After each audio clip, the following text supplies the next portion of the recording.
Good evening. There is always a little bit of technical difficulty, but thank you so much for joining. My name is Mimi Dixon, and before I go any further, first and foremost, want to say happy International Women's Day. So know that I can't see you, but I want you to take your hand and put it in front of you, reach back and pat yourself on the back for being an independent, intelligent, inspirational, invincible, irreplaceable, iconic, impactful, illustrious, innovative, influential, important, intriguing, and incomparable woman. Go us. And if you're not a woman and you're a man and you're one of our fabulous allies, then go and find the nearest woman with her permission and pat her on the back and tell her Happy Women's Day. So thank you so much for being here. On behalf of Trenton Alumni Chapter's International Awareness and Involvement Committee, welcome to International Women's Day, Embrace Equality panel. So tonight we're going to learn a little bit about equality. We're also going to learn about equity because there's a difference between the two and why we're using them interchangeably. So we'll talk about that in a second. But we're also, and more importantly, going to hear about from 5 dynamic Delta women and how they're making strides on both equality and equity within their respective fields. So really excited about that. I would be remiss if I did not recognize my illustrious committee, International Awareness and Involvement. So thank you so much for your work that you do throughout the year, as well as for this evening on putting on this webinar. So we have Sora Tracy Wright, Sora Annette Taylor, and Sora Dr. Sharice Breeden-Balam. Thank you again so much for all of your work. A couple of housekeeping items before we move on is we will be taking questions throughout the webinar. So put those in Q&A. So if you look down the bottom and you're pretty familiar with Zoom, look down and you'll see a button that says Q&A. You can type in your questions there. Sora Tracy Wright will be going through our Q&A at the end of the webinar. So keep that in mind as we're going through slides, as well as we're having our discussion with our panelists. And then also we're going to be dropping a survey at the very end because we would love your feedback and want to be continuously improving what we bring to you in the way of services. So thank you again so much to the panel, and thank you all for joining.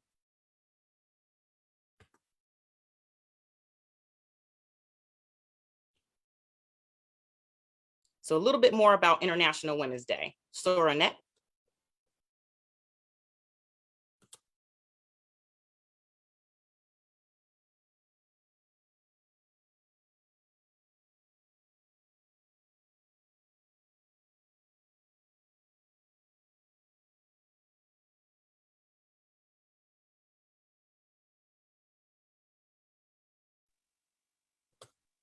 So not sure, so I'm going to pop in for her really quickly. Women's Day is an occasion to celebrate the progress made towards achieving gender equality and women's empowerment, but also to critically reflect on those accomplishments and strive for a greater momentum towards gender equality worldwide.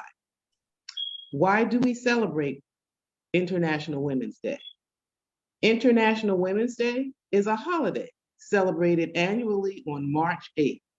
As a focal point in the women's rights movement, bringing attention to issues such as gender equality, reproductive rights, and violence and abuse against women. What is the color for International Women's Day?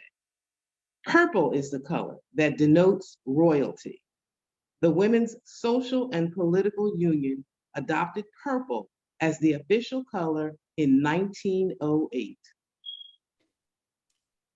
Thank you, Sora Annette. We will now have an International Women's Day poem by Sora Tracy Wright.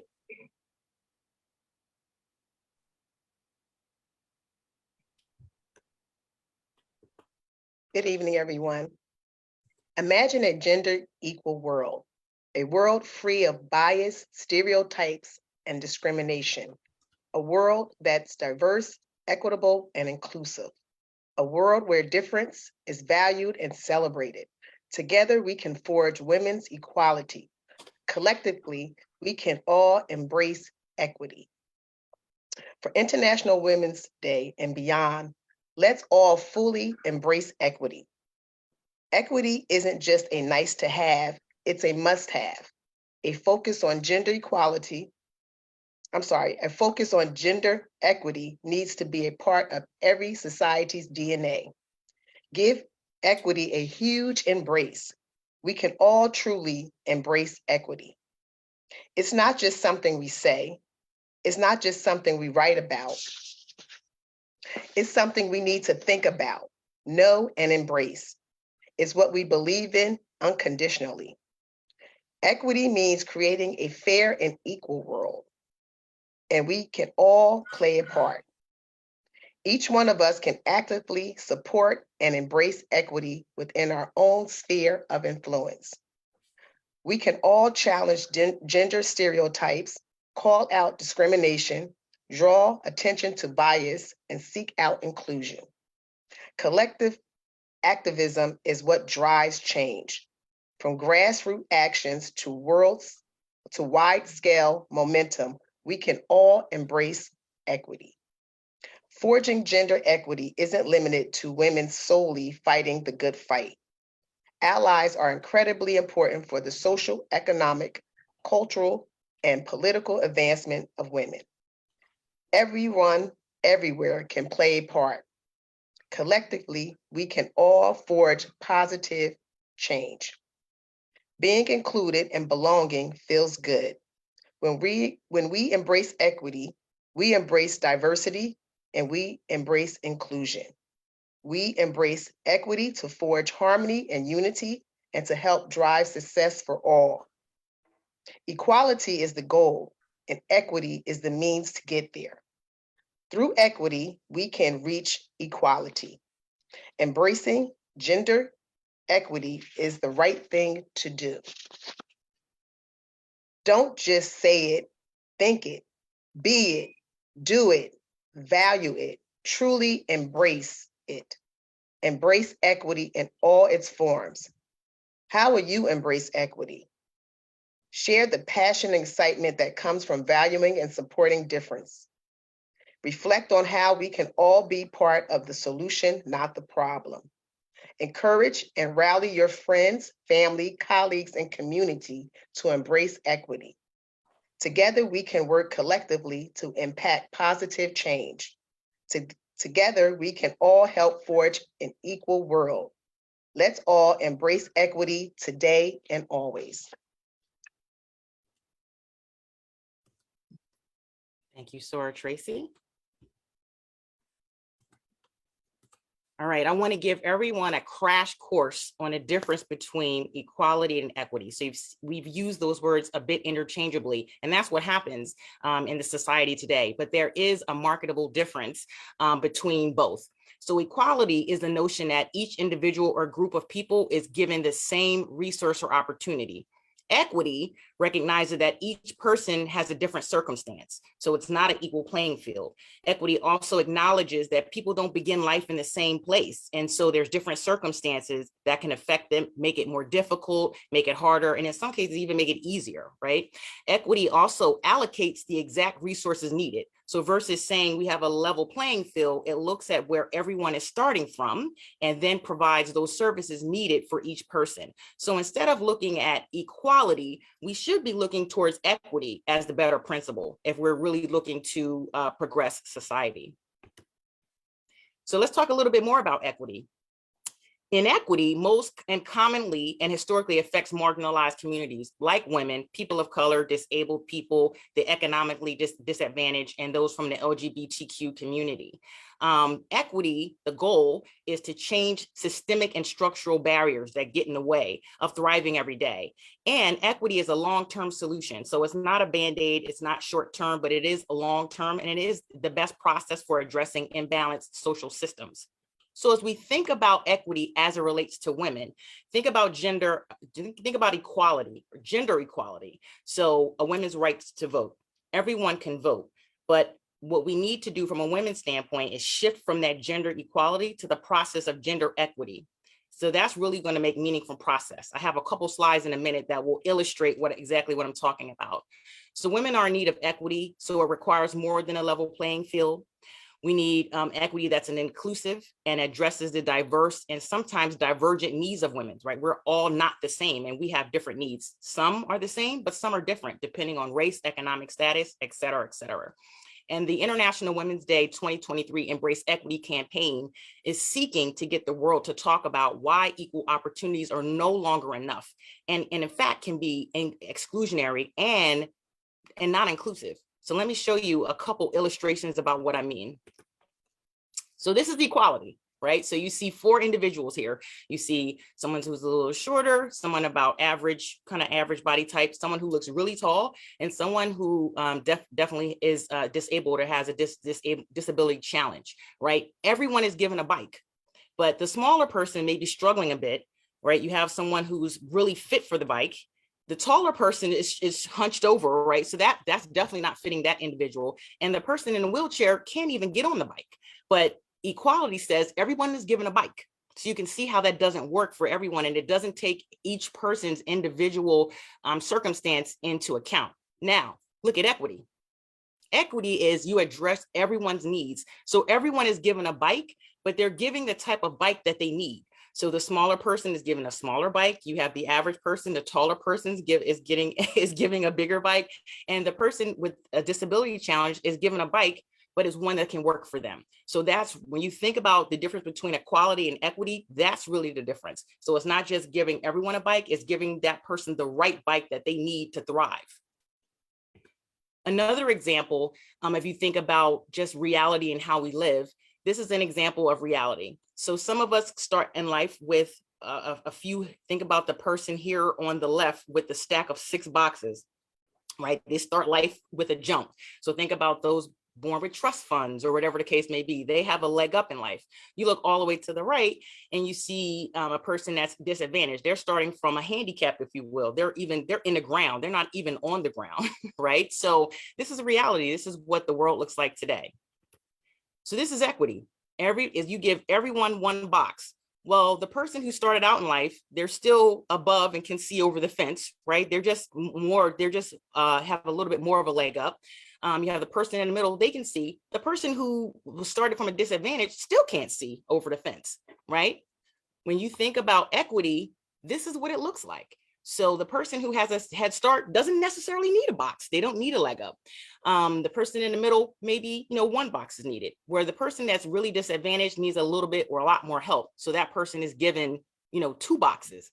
But if we really want to get all the way to bright, this is what liberation looks like. The fence is gone, right? So it's going to take us a minute to get here. But again, just visual examples as to the difference between equality, equity, and then in this case, when we think about real life, reality and liberation. And then one last slide before we get into our dynamic panel. Here is why we're still talking about equity for women in 2023. This is women's earnings. This was taken from the last census.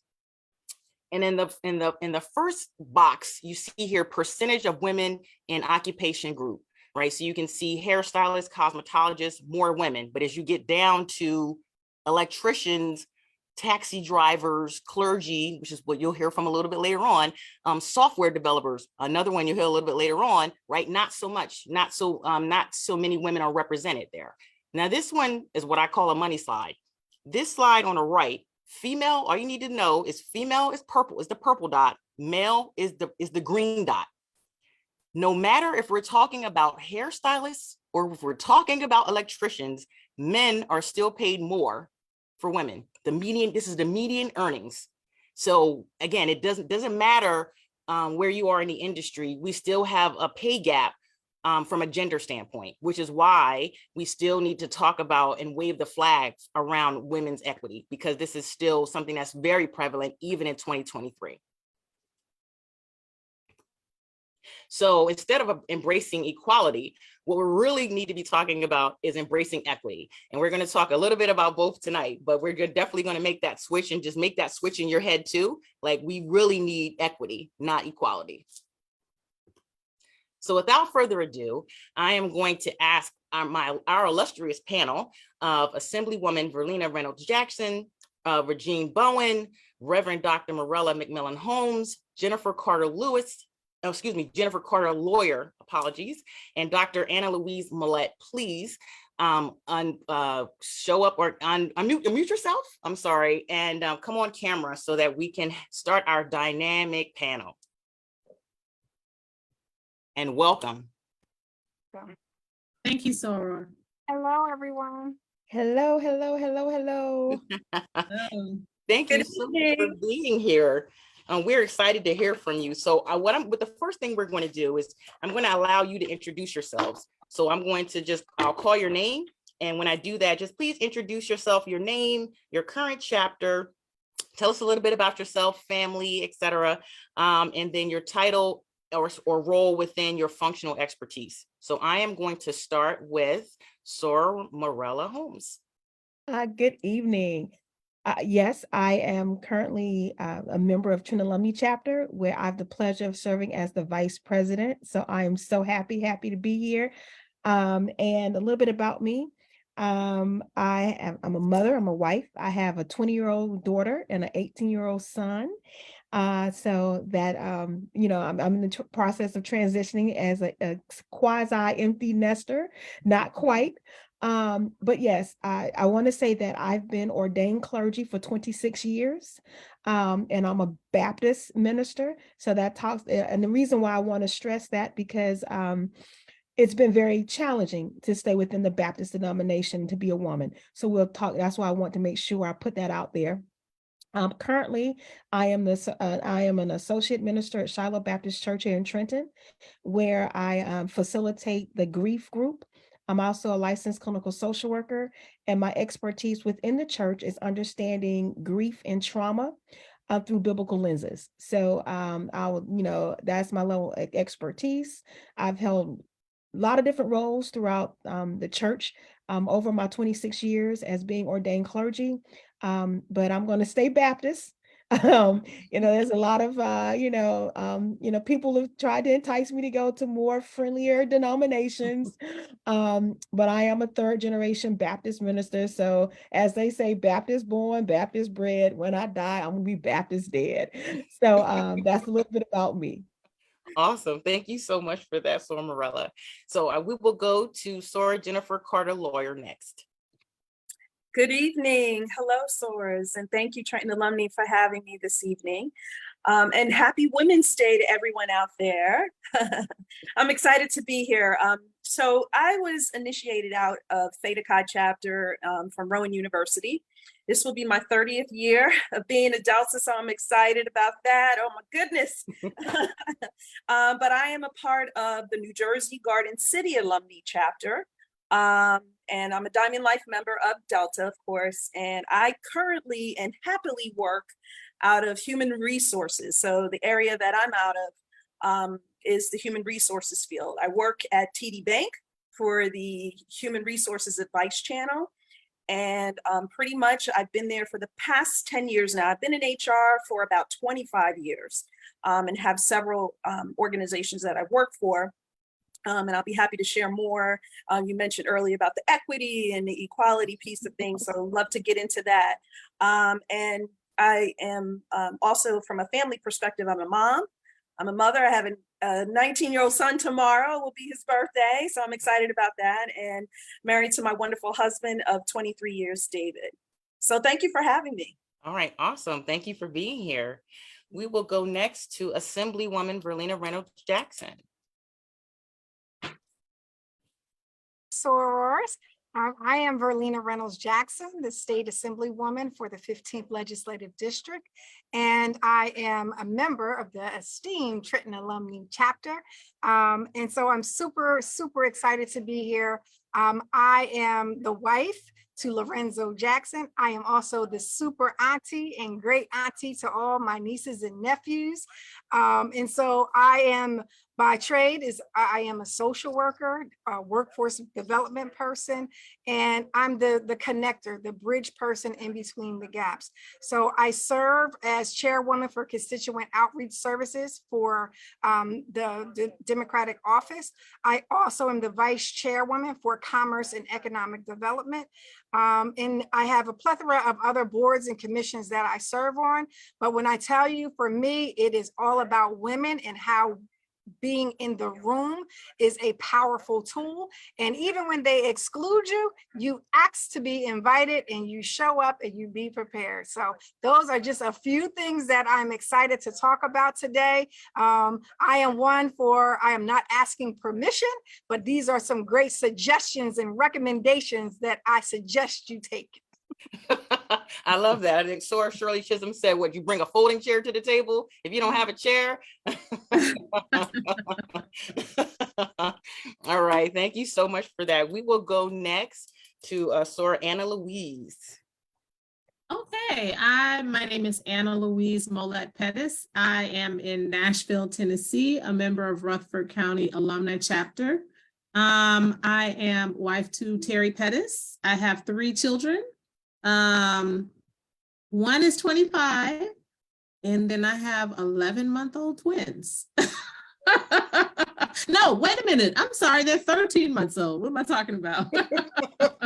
They're still months old, but I know, right? So I technically have 3 jobs. One is being a mother of some, little babies. And I'm also medical director of Southern Pain Institute here in Nashville, Murfreesboro, and Smyrna, Tennessee. And have been for the past 23 years, and also medical director to Trust Point Inpatient Rehabilitation Facility in Murfreesboro, Tennessee. I think my outlook on women in medicine is I was very fortunate to have parents that made me feel that the answer was never no. The answer is, what would you like to do?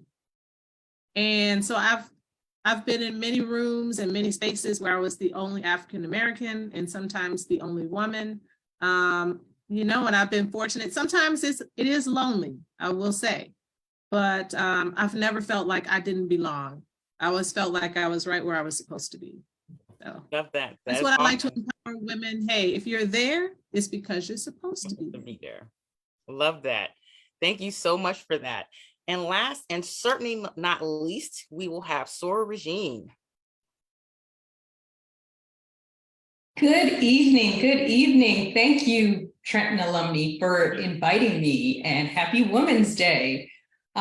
As Mimi said, my name is Regine Bowen, and I pledged at Xi Nu with Mimi. Mimi is my lovely line sister, so I am excited to be here today with you, supporting her especially. I currently am part of the Sanford Alumni Chapter in Orlando, Florida.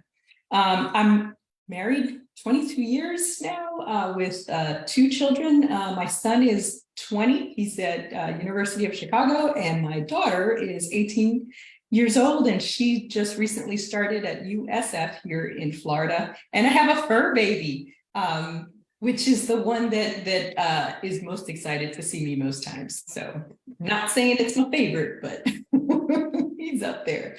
I work in software development for over 20 years. The bulk of that time has been with IBM. I'd like to say that I'm now in the more fun area of software development, which is making video games. That can't not be fun. So I currently am working, managing a team as a development director at Electronic Arts, or EA, here in Orlando. And the game that we're making is college football, which has not been out for a while, so a lot of people are excited about it, and I have the privilege of bringing that game back very soon. I also just want to add that often as women, we have to balance the role of working, advancing in your career, and mother a lot of times, and so for me, that actually created the shift. Going from IBM to EA is just taking a little time as I realized my kids were getting older. So I think that's as we talk about equality and equity, that's another space that women experience that many others don't. Regine, thank you so much for that, because that is why I took the time to have each one of you to talk about kind of who you are, but also include your family, because as dynamic women, we have a lot of roles, right? And as you said, that definitely falls into equity as well as equality, right? We have to take that into account, and very important. Okay, so let's get into it. So I want to talk about, have any of you personally faced gender discrimination or inequality within your careers or areas of expertise? So I'm going right to Sora Morella. So we can pick right up. We can pick up what's happening from a ministry standpoint. So Where let's where start do I there. start? Like, where do I start? It's been 26 years. I will say that there have been some strides with equity in ministry for women. And I will say with the rise of social media, a lot of women are able to get out to have various ministries. So I will say there has been some strides, but 26 years of doing this work, I've had when in seminary, I went to Princeton Theological Seminary for my MDiv, and I was told that there was no place for me in ministry, that that women do not get MDivs, they get Masters of Arts, so they can be teachers and educators and missionaries. So there was some discrimination, intellectual and academic discrimination. That was a culture. So that started in seminary. I recall going to support a pastor that I was serving under, and I was the only female on staff at the time. And we were going back to the back of the room. And when it came to me, the door closed. Literally, the door closed in my face, where my colleagues had gone on ahead of me in the back of the room where, ministers talk, where I wasn't allowed. Literally, a door was closed in my face. In my own family, like I said, I'm third generation. I've noticed where the men who were called the ministry were embraced, they were celebrated. At family reunions, they would talk about everything they're done. Mind you now, not now when I went to seminary, and I said it just like that. When I say that they did not take the time to get the educational preparation to do what they were called to do and have due diligence with that, but they were celebrated, they were elevated. So even in my own family, that was hard.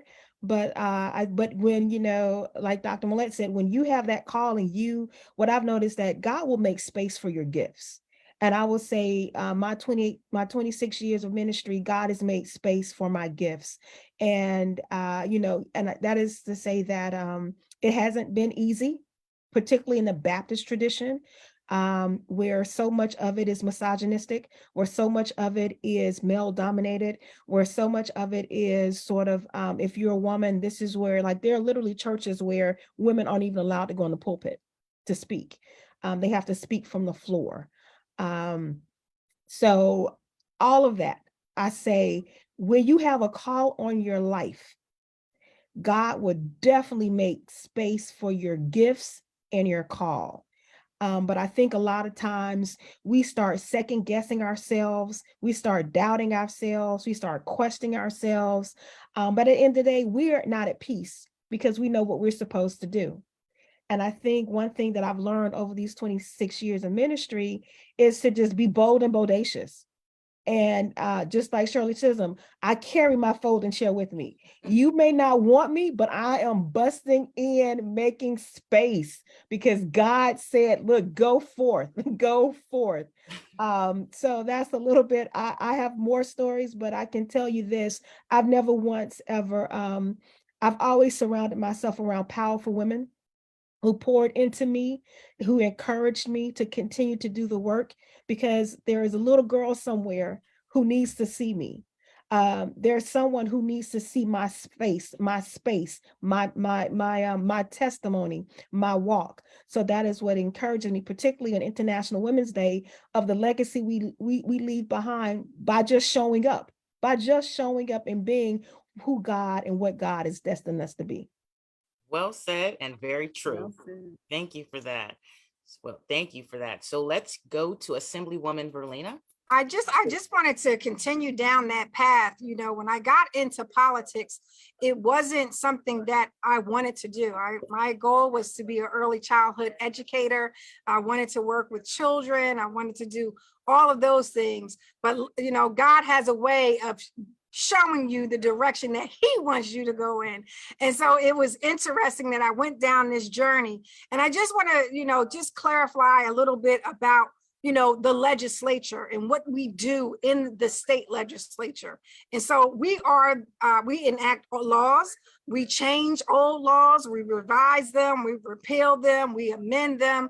We have the Constitution that we can make amendments to on the ballot. So everything is about public policy. If you think about it, public policy is affected by everything from your barbershop to your nail salon, to your gas station, to home ownership, to repairs, you name it, the legislature has its thumb on it. And so, you know, as we think about this, I just want to give you some quick stats. And I want to thank it's the Rutgers University Center for Women in Politics. They commissioned the state to do a report about women. And I'm the vice chair of the New Jersey Legislative Black Caucus. And we want to know who our members are. We couldn't find it. So we were like, who can we go to find out where are all the Black elected officials in the state? And when we say Black elected, we mean council people, freeholders, commissioners, all elected, school boards, everybody. And so I got a quick list, but just for the state of New Jersey in the governor's in the Senate, there are 11 out of 40 that are women. There are 11. But the statistics are there are 3 Black women and there are 3 Latino women. In the assembly, there are 31 women out of 80. There are 12 women, there are 5 Latino women, and there are 3 Asian Pacific Islanders. In county commissioner, there are 50 out of 135. That's 8 Black women, 8 Latino women, and 1 Asian Pacific Islander. In terms of constitutional officers, that could be your county clerks. We have 3 Black women and 3 Latino women.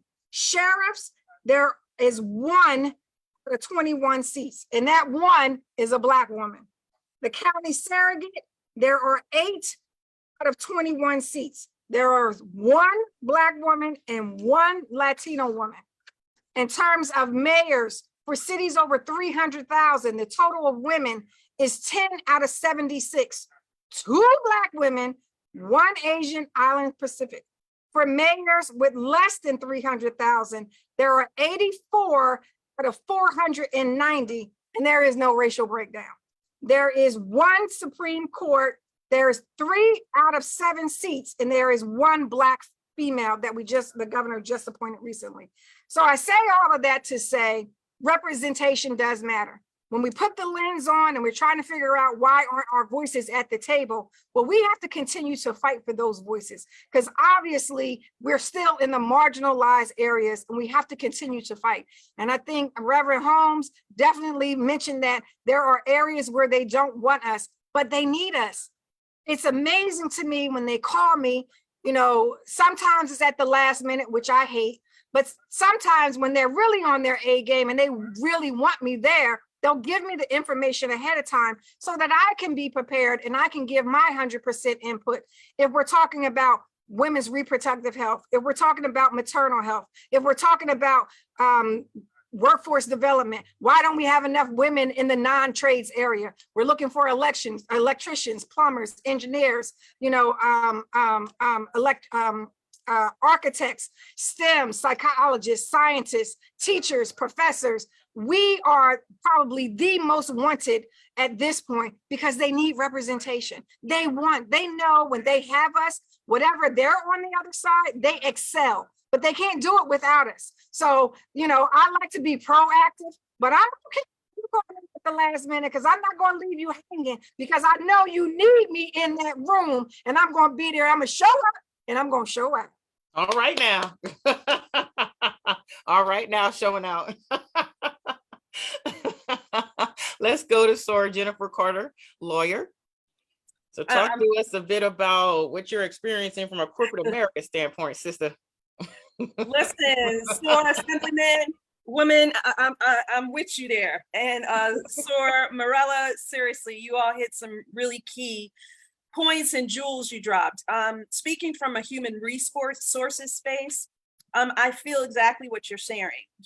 20 years ago when I started out in HR, I didn't know much about it. So I'm in a space where confidentiality is there, talk of pay is there. So I'm seeing all of that, right? And I will never forget the first experience that I had working at a company where there was a woman and there was a man for the same job, literally the same job. And I got the paperwork to put that paperwork into the system at the time when I started out. And I'm putting in, and this is for an executive level woman and an executive level man. And I'm putting in a salary for the man about $800,000. Okay. For the woman, I put in $400,000. Same job. So, starting out, I challenged it. And this is where you all have to speak up. And I went to my manager and I said, hey, I got the paperwork. Question. You have to challenge it. They have the same job, right? They do. Help me to understand what happened there. And most people are quiet. They don't speak. They don't say anything. You have to speak up and you have to challenge that. And, it put me in a position where some folks are scared to speak because they're like, I don't want to lose my job. You know what I mean? So I was in a position where, because I challenged it, and I went to the person I went to was actually another African-American woman. So it made it more comfortable for me. So when we have people, we work at the jobs that look like us, right? It makes it easier. So that's why you need the diversity. That's why you need the folks who look like you and I. But essentially, she said, I'm glad you challenged it. We went back, we looked at it and we made some changes. But it put me also in a position where they said, I want you to be on this committee. I want you to work with the compensation group. I want you to start. So it opens up doors for you to stretch and put yourself in places. You have to challenge, you have to speak up. We need our folks who are in these positions and for them to speak up for us as well. We all as women have to come together more and talk about compensation. It's like this taboo. Nobody wants to talk about it. And it's okay, you know what I mean, for us to say, well, what can we do to help break the glass ceiling? And those things have to happen more for us as women as we come together. Have the difficult conversations. You're going to have to. That's the only way we're going to get at the table, like Sora Valina had mentioned. You want pull up the chair, you got to be in there. And she's 100% correct from a human resources perspective. I mean, that was 20 years ago. So you can imagine we probably closed the gap a lot from that. I'm speaking just from experience. But essentially, we get now into a space where we're sitting at the table more. They have to include us. The pipeline has to immediately start right away. I know my company does immediately. As soon as you hire a person, we need to be looking at who we have coming in the door. And for the most part, a lot of times when I speak to women, I speak to people who come to me, you work in human resources, can I talk to you about a job? You got to, when they offer you jobs, you don't just accept what they, you can challenge it back. Is that negotiable? You got to do those things. So, a lot of times when people go for jobs, they post for jobs. They'll say to me, well, Jen, I don't think I'm qualified for it. I hate hearing that. Because for every person who tells me I don't think I can do that, there's a white male posting for that job. Okay. And he's like, he maybe has 2 of the qualifications on that list. And, then we'll have some other women, maybe some white women who apply. They're like, okay, but then you have women of color, they feel they have to have like 8 or 9 on the list. And you don't, go ahead and apply into those jobs. I'm here to encourage you all. And so what? You don't get the job. At least you network, you partner with people, you build your networking with folks. So that way you can put yourself out there. You got to be willing to stretch and you got to be willing to talk about it. You're right. That is a great point. I think we as women don't speak up for ourselves, don't sell ourselves, right? Think about kind of self-branding. Think about Right. those elevator speeches. And like you said, we're more willing to kind of put our heads down, especially as Black women, put our heads down and do the work. Or we get a promotion, thank you, versus no, I know my worth. Let me challenge that, right? I think Yes. that's just something that we don't do. Whereas males, this is something that they're used to, right? Whether it's in the DNA, but that's something that, to your point, speaking up, we can challenge that, right? So thank you for bringing that. Definitely some great points there. All right, so let's get over to Sora Anna Luis. Let's get into this medical field a bit. Understand what some of these barriers are. Yes, yes. Experiences. Again, I have been in medicine. I graduated medical school in '96, so quite a long time. Had a long career. I have always worked on my own, so that is I probably haven't felt a lot of the barriers that some of my colleagues that work in a large group may have felt. During my residency, I think is where you maybe is this where we get a lot of uh, pushback as women. During my residency, in a specialty that's male dominated, I think in interventional pain management, my specialty is physical medicine and rehabilitation, and we represent about 46% of that specialty as women. So there's a good representation there. We do rotate on specialties such as neurosurgery and orthopedic surgery, trauma surgery. And yes, we get a lot there. We are very underrepresented in those specialties for sure. And there is a sense that, you know, as Soror Carter lawyer was saying, that yes, we have to know more. We have, when we're doing cases in the OR, we have to, you know, we're staying up all night and we're wanting to make sure that we're way more qualified than our male counterparts who don't mind getting a question wrong, you know. But if we get a question wrong, or if someone asks us something and we're not 100% sure of the answer, then, you know, we feel the pressure, you know. I will say in my professional career after residency, my patients, as far as pain management, I think women make up about 18% of all interventional pain specialists. And I think about 5% of that are African-American. So we know about the disparities in healthcare. It's really magnified in pain management, where there are so many studies.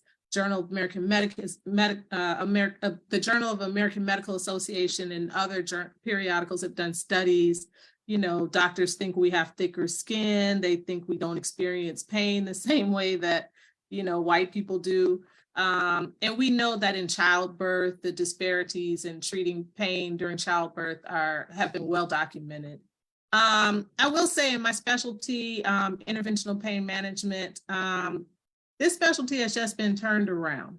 I am board certified in pain management. So one of the things I will say is that when Black women, or when we get into positions that we're trained for, you know, when we get training, we take it to the next level. We are very well qualified. So I will say that one of the things that I see is, yes, my male counterparts, I believe I may be one of 3, actually I'm the only female interventional specialist in Smyrna and in Murfreesboro. In Smyrna, I'm sorry, and one of 2 in Murfreesboro. I will say that one of the things behind the scenes that we don't see is that the country is in a dynamic where pain management has just gotten way out of hand. And that's really not what pain management is all about. So that brings me to women in pain management in Tennessee. In Tennessee, I can speak on. During this opioid crisis, you will see women are, we have been the backbone of reversing this opioid crisis, because yes, we're going to treat everybody the same. You're going to get the very best standard of care. And we're not looking at the dollar as much as some of our male counterparts. But yes, there's been many times different procedures that we do when I go to training. I'm the only one in the room. There are no others that offer some of the interventional procedures that prevent people from having to rely on opioids and become addicted to opioids. So I will say it's been a pleasure to be able to give back in that sense. My alma mater is Meharry, which is right here in Tennessee, and to be able to mentor younger people to let them know about our specialty, and to let them know what it's about, because it's not really portrayed in the media the correct way. So it's been good to give back and show the doctors coming up that this is a specialty that, though underrepresented, is one that gives you a good work-life balance. You get regular hours, which enable you to be able to have a family and to have a home life. So I think as far as inequity, yes, we're very underrepresented, and we know there are a lot of disparities. What I'm doing to help correct that, mentorship. So that's been good.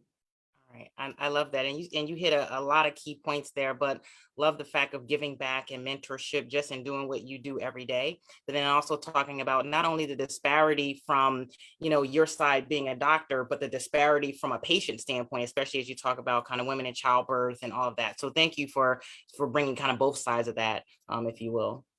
All right, last but not least, we are going to go to Sora Regine to tell us a little bit about some of the experiences you faced from a corporate America, but from a software development standpoint, because that's a very male-dominated field. So would love to hear your experiences.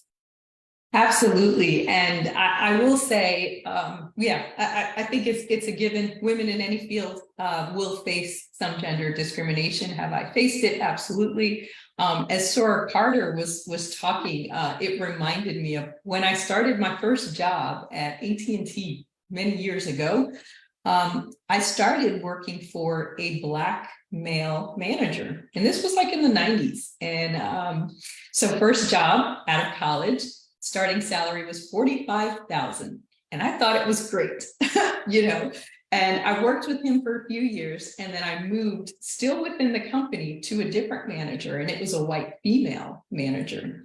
And when it came time for performance reviews and your annual compensation update, she looked at my information and she started to profusely apologize to me. And she told me how she gave me the largest raise I could get. And, she apologized for where I was. I didn't even know. To me, it was good. I brand new out of college, didn't know. So that experience definitely opened my eyes. And, I started to be very targeted in one, developing my resume, making sure that I'm always growing and expanding my skills, and also moving.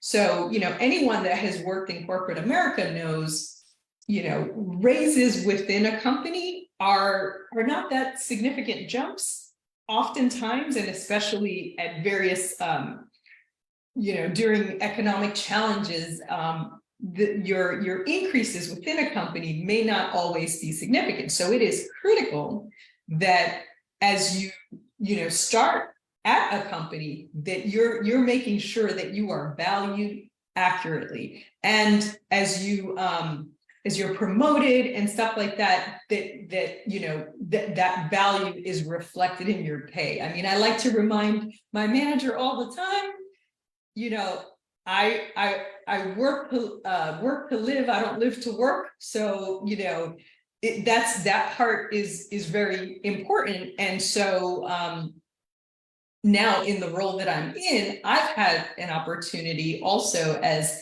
Sora Carter mentioned, to be able to see that for the teams that I manage, and at various points, I've had the opportunity to ask those questions and to help drive that equity. I mean, some of it is unbelievable, the gaps. And so, the woman that I mentioned, I I'm able to be her in, ensuring that other people are compensated fairly. And as I mentor people and advise people as they prepare to look for, positions, I do the same, making sure that they don't undersell themselves. A lot of times as women, we do that.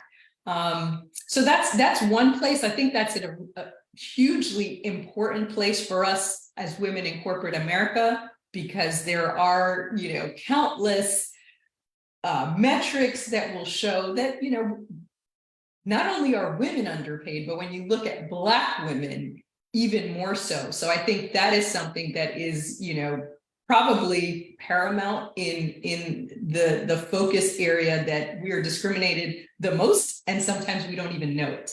Other areas, we talked about men not having all of the qualifications for a job. Not in addition to that, when a man steps into a position, he's given the benefit of the doubt.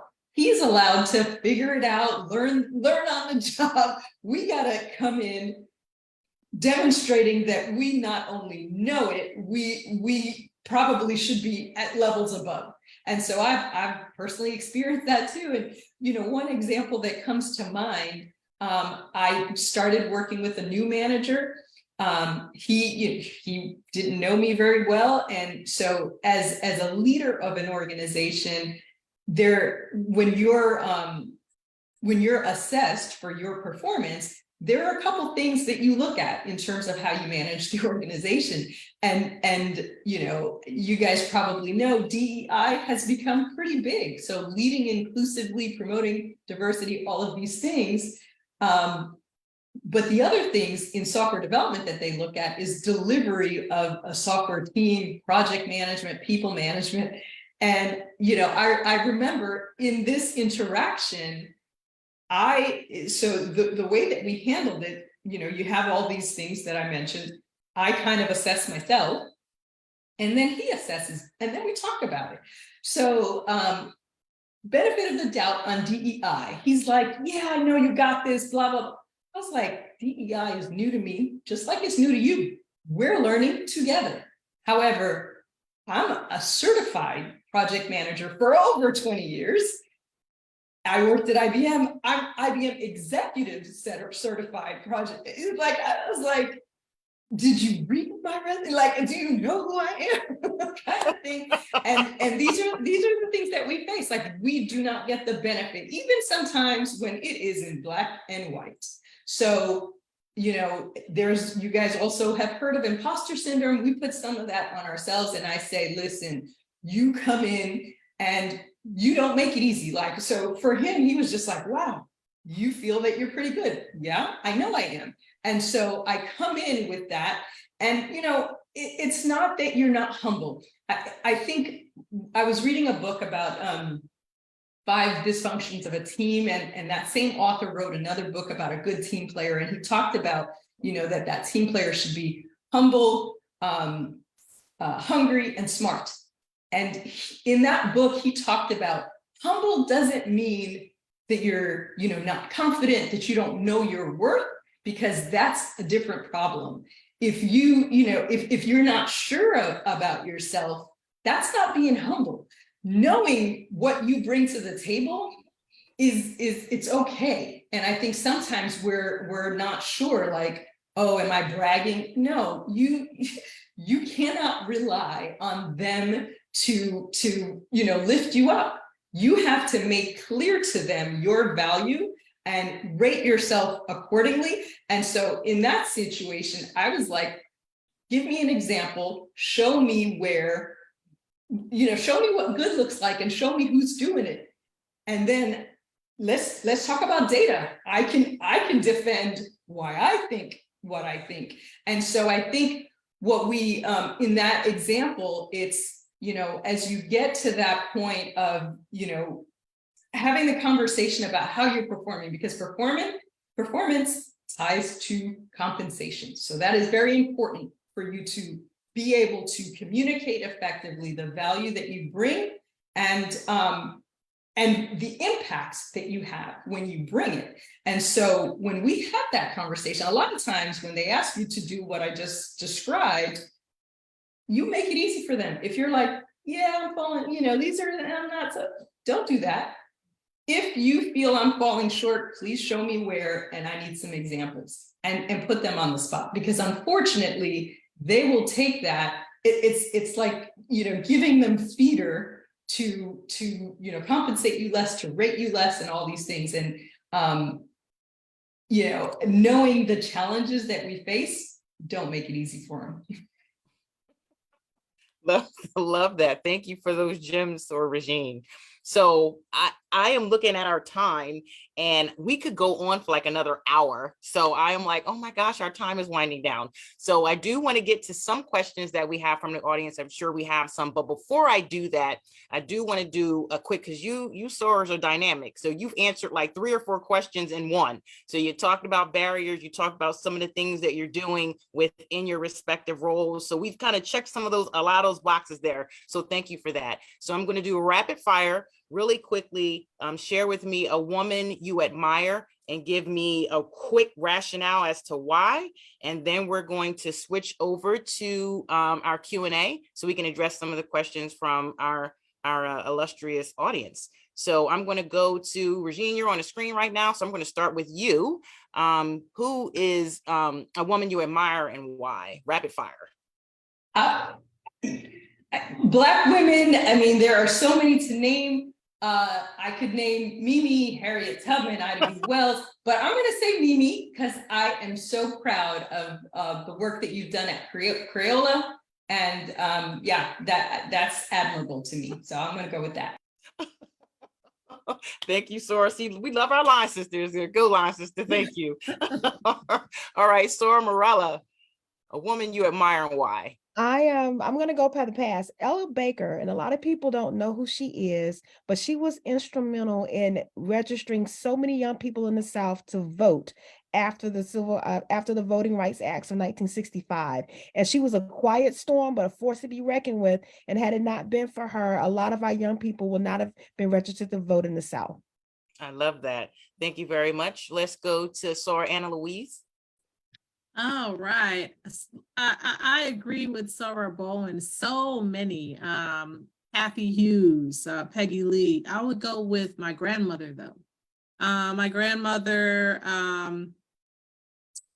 high school graduate, married, 5 children, married for something like 60 years. Went back to school. Held a corporate job with Carnation without a college degree.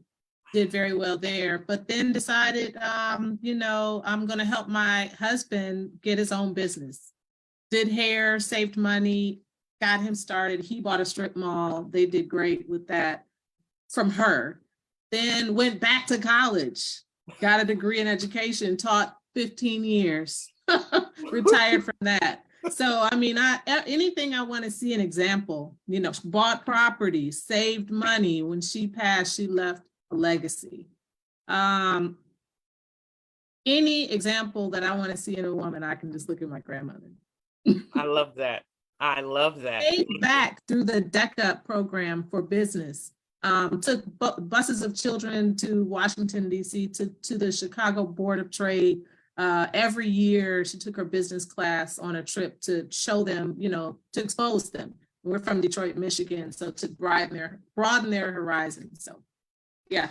I love that. But that's what we do as women, right? It's like, yes. Somehow we figure out a way and we do it all. Not only do it all, we do it all dynamically, right? And at the end, like we got to recharge ourselves, but we get it done and we do it dynamically. And we do it for our children, but she even did it for her husband. I mean, just to lift him up to, so that he could, have.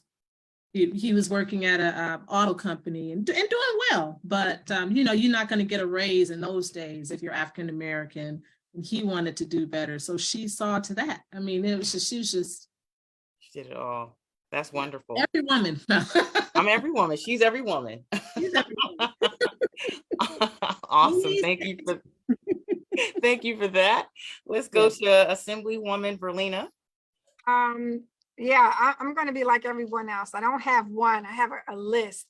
But I think for me in the public policy space, I have to look towards, Lieutenant Governor Sheila Y. Oliver. I have to look at Congresswoman Bonnie Watson Coleman, Senator Turner. But I think for me, one that actually stands out again is former Secretary of State, Regina Thompson. When we talk about elections, protecting the voters' rights, civil rights, access to the ballots and to the polls, she was a phenomenal force. And I love that she calls, I take it personal, she calls me leadership, but she calls everybody leadership. And so, it makes you feel a certain kind of way. And it's like, I'm like, oh, she called me leadership. Oh, wow, what I done did. But it's just her style, it's her mannerisms, it's her mentorship that she gives. And I also want to just uplift my junior advocates from London Walmack to Bailey Wilson.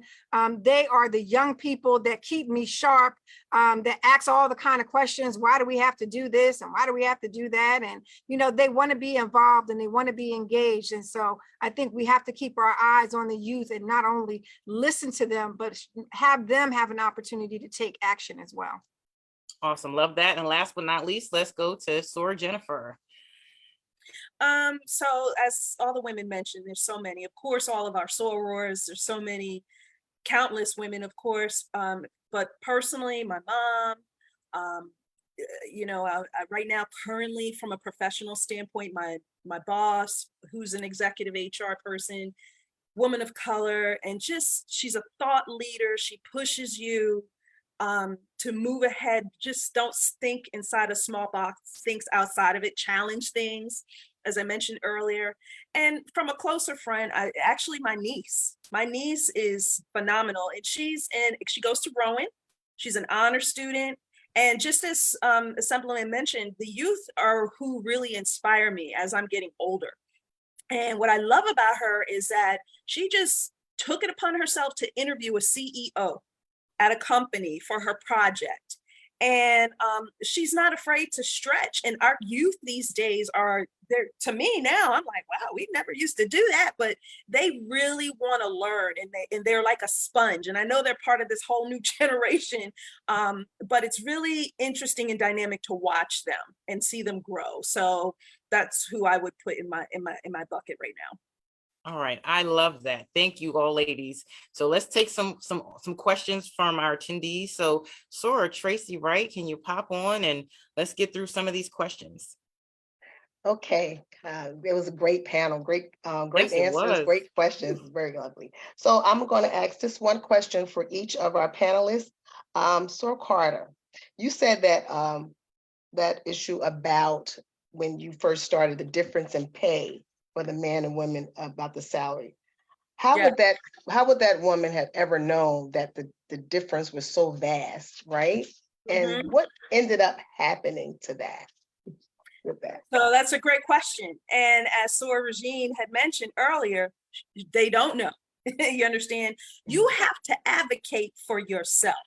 You have to speak up. You have to know your value. You have to know what you bring to the table. Don't lowball yourself. And that particular, if I wasn't there to speak for that woman, they did go back to the drawing board, look at the table. I got put on the committee to look at the compensation committee back then was, okay, we need to look at the differences. How do we pull people up into those band sheet? And, eventually that was looked at. I'm not going to go into specific detail, but I spoke up. Most people would have not spoken up. And we as women have to do that for each other. Just don't accept what's in front of you. Challenge yourself. Get involved. When you come to work, don't just clock in and clock out. I want to earn my paycheck when I go to work. So when you go to work, sign up for those things, especially if your organization has, or your company, whoever you work for. And it doesn't have to necessarily be there. It could be outside. Be a part of something that's bigger than yourself. You got to want to do those things in order to stretch. Do those projects that you normally wouldn't want to do. I know currently right now, like I'm working with the BEN network. That's the Black Experience Network at my company. I'm now doing Urban League, right? You got to do these different things to stretch your mind. Don't get too comfortable just sitting, going in and just taking your check and coming home. You got to want to put yourself in these positions so that way we're in spaces to speak up for each other. And the men, you know, if you're a man out there, speak up for the women here, right? When you're in the room in those executive meetings, you know there's a woman that would fit that bill for that job. If you speak up for her saying, I think there's someone, and you got to be comfortable doing it. Don't just stick to the, you know, the good old guys club and you guys keep it among, they speak up for themselves, speak up for the women too. Like, we want to be a part of the table. So I think it's important. And I think because I did that, they rethought about, yeah, we really probably need to take a look at that and kind of, you know, bring that gap down with the pay. So. Yeah, thank you for that answer. That was lovely. And I'm gonna piggyback off of that to Assemblywoman Reynolds. What can we do with legislation to make sure that for some reason this doesn't always happen? They're, like she said, they have the same resume, basically the same jobs. What can be done, or you know, how can this be worked on where we shouldn't have to say to ourselves, I wonder, is this guy making $40,000 or $400,000 more than I am for the same job? Like, how can this be prevented from the get up and Well, everyone just have a set salary regardless? that's a great question. We passed legislation called the Equal Pay Act, and it was led by Diane Allen. The governor did sign it into law a few years ago. And this is part of the challenge, right? Us speaking up and asking those type of questions. But I think Soror, Jennifer said it, you know, we have to be able to know your net worth, right? Know what you're going in. We've also put some parameters in where you can't ask me what my past salary was. That was part of the issue, you know, because we, you know, oh, then we're going to try to keep you at the same pace. Well, this job offers 50,000 more. So why would I want to do that? And that has happened. That has happened personally to members of my family. And I want to push the pause button and say, wait a minute, that is an illegal question and you're not supposed to be asking me that. The salary is this and blah, blah, blah, blah, blah. But you have to know the rules and you have to be able to call people out. Not that you're trying to exclude yourself, but you're informing them that you know the process.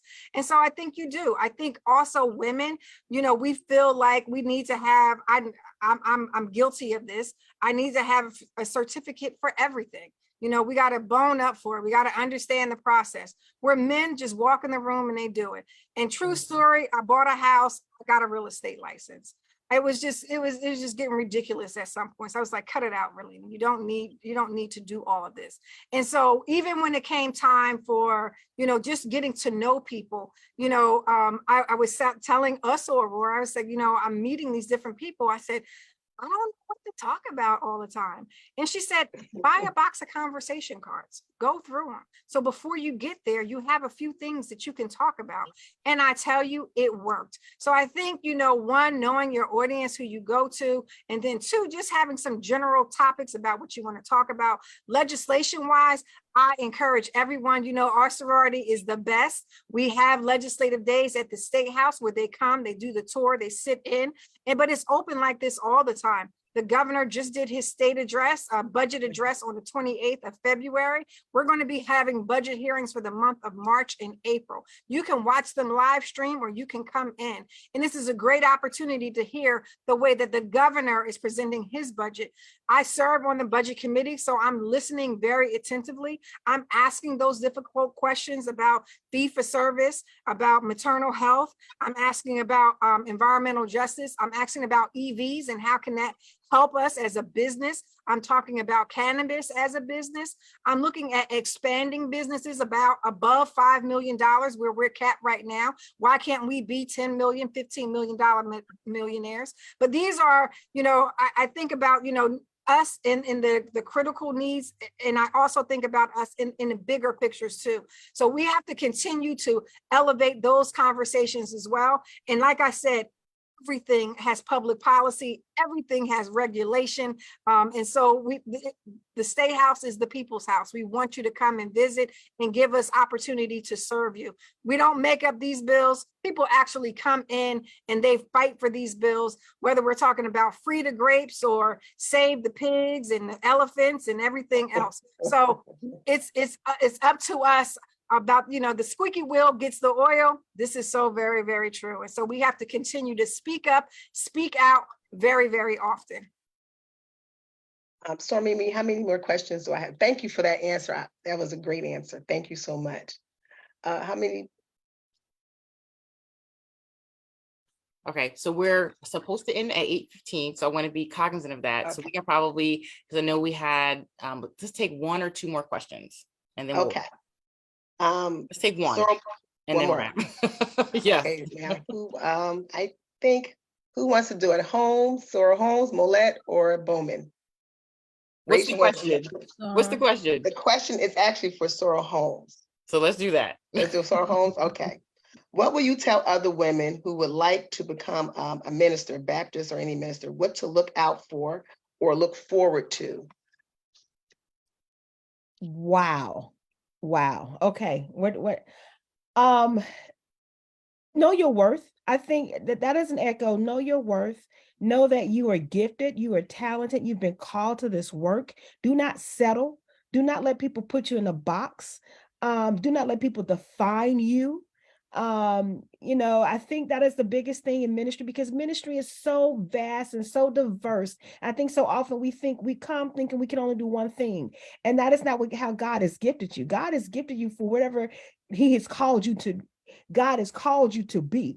And I think a lot of times we sort of limit ourselves, we limit our gifts because we think that we're not worthy. Absolutely not. We are more than worthy. We are more than capable. We are more than competent. And we have to stop letting society, we have to stop letting sort of these gender roles, we have to stop letting all these other things sort of put us in a box and sort of limit us and what we can do. My young people, ministry is dynamic. Oh my goodness, there's so many opportunities to do ministry in 2023 and years beyond. I think technology has gifted us, and we can touch people globally. Just think, 25 years ago, we could not have a global ministry. It is just, there's so many opportunities to sort of use your power for a force of good. But also, my biggest takeaway is, do not let humanity limit you, because God created you endlessly. And I think that's what I would encourage any young woman to if God didn't put a limit on you, then you don't put a limit on yourself.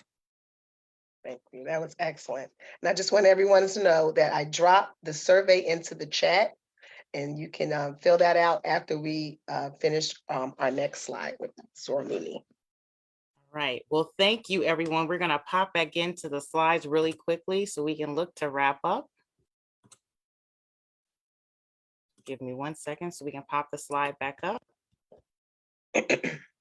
All right, we have some mantras. So we're going to leave here with some statements that what we're going to do, right? So we heard our dynamic panelists talk about kind of what they do, and they also gave us some gems of what we're going to do, but we're going to make some commitments to do this moving forward, right? Because Women's Day is not just today, but it's every day. So we're going to say these out loud. You're going to hear us say them out loud, so you can say them with us, say them out loud where you are. But this is pretty much the mantra and commitment we're going to be moving forward as women to make sure that we're driving equity. So just read out loud. I will help forge a gender equal world. I will help. I will maintain a gender equal mindset. I will maintain a gender equal mindset. I will challenge gender stereotypes, discrimination, and bias. I will call out gendered actions or assumptions. I will forge positive visibility of women. Visibility of women. I will try to influence others' beliefs and actions. I will try to influence others' beliefs and actions. I will celebrate women's achievements. I will celebrate women's achievements. All right, just like we did tonight. Yes. So as we think about, I said it already, but Women's Day is not just March 8th, it's every day. So just a great mnemonic here, just this day, but every day. Be strong, be independent, be bold, be passionate, be a woman. And I'll just really recap some of the gems that we have before I turn it over to our president to close us out. But we heard a lot about knowing what you bring to the table. We heard about representation. We heard about challenging norms. We heard about speaking up and speaking out. We heard about knowing your purpose, being in the room, having difficult conversations. We talked about mentoring. We talked about being humble, hungry, and smart. We talked about the imposter syndrome and knowing what you bring to the table. Don't let people define you, and advocating for yourself and knowing that we are more than worthy. So that's just some of the gems that were dropped during this panel, in addition to understanding the importance and the difference between equality and equity. So with that, I will turn it over to the president of Trenton Alumni Chapter, Sora Georgette Bowman, to close us out this evening. Good evening, good evening. On behalf of the members of Trenton Alumni Chapter of Delta Sigma Theta Sorority Incorporated, I thank our attendees for joining us this evening in celebration of International Women's Day. To our esteemed panelists, all members of Delta Sigma Theta Sorority Incorporated, all inspiring female leaders and women with success stories in different areas of life, are put in the spotlight to encourage and influence other women in our community. Thank you, my sweet, sweet sorors. To our chapter's Information and Communication Committee, thank you all for your technological support, and a special word of appreciation is extended to our International Awareness and Involvement Committee, Sorors Mimi Dixon, Soror Tracy Wright, Soror Annette Taylor, and Soror Sharice Breeden-Ballant. Thank you, sorors, for providing an informative event, allowing us to hear from women making strides in fostering equality by embracing equity. Thank you, and have a good evening.